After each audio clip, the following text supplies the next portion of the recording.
Are you operating in an evidence-based model of health or an evidence-informed model of health? My name is Brian. I've been in the health and wellness world for nearly 20 years, and I've been coaching pro-metabolic health for close to 10.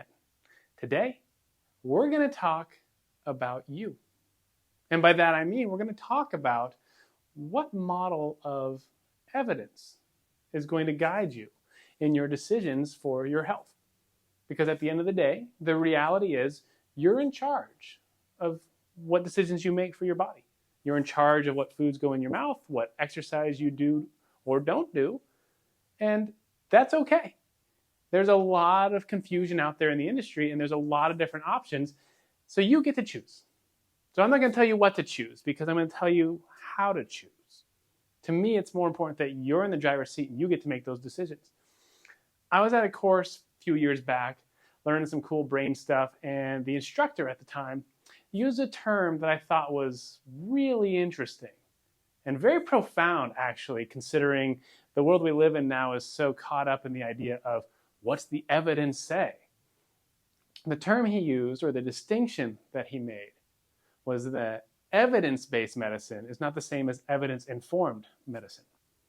So the difference is evidence-based medicine basically looks at, well, what does the totality of evidence in the research say? And then we do that. And then there's evidence-informed medicine, which says, what does the totality of evidence say in the research? And then let's ask questions. Let's test stuff. Let's try new things. Let's push the boundaries. Let's think outside of the confines of our evidence-based box. So if you think evidence-based is generally going to limit the creativity that people have, that's going to limit that scientific inquisition.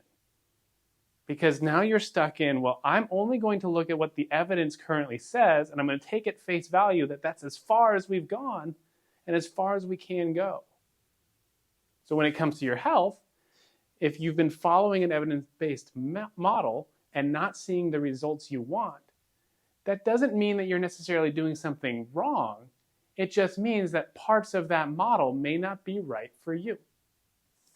My dear friend and mentor, Zachariah, uses a fantastic term that I love.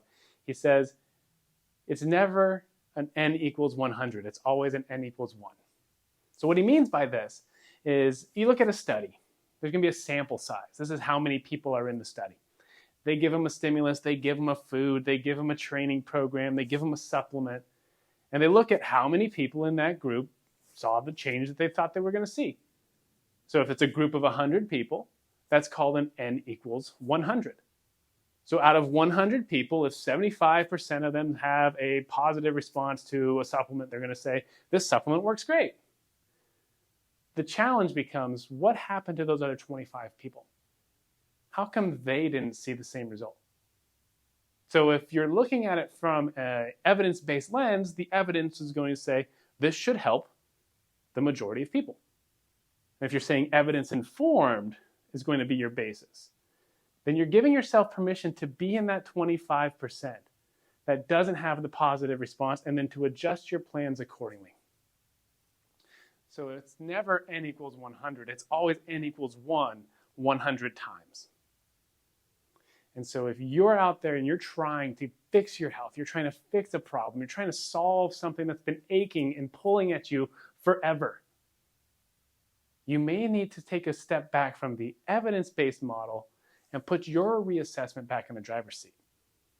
So you may want to look at how certain things are affecting your movement quality.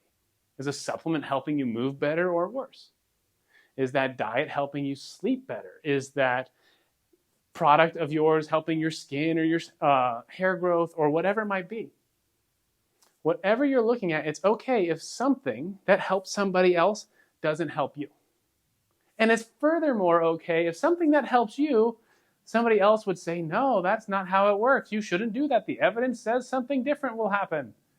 Because at the end of the day, you're the most important person when it comes to your health. And the decisions you make are based around how you understand and interpret your body. And the idea is, if there's confusion in the industry, if there's confusion about what foods to eat, what diet is best, what exercise programs are the best exercise program, whatever that might mean, there's a broad conversation that needs to be had there. And at the root of that conversation is, how do those things affect you? So stick around, because I've got a lot of ways to help you reassess things. I got a lot of ways for you to stimulate and create change. I have an entire private group where we delve deep into how to help track all of those metrics. So if you're interested in learning more about that, check out the link below. That'll send you directly to my group page. See what you think. Stick around on this channel. Subscribe to this channel. I've got plenty more information like this to come your way. Have a great rest of your day.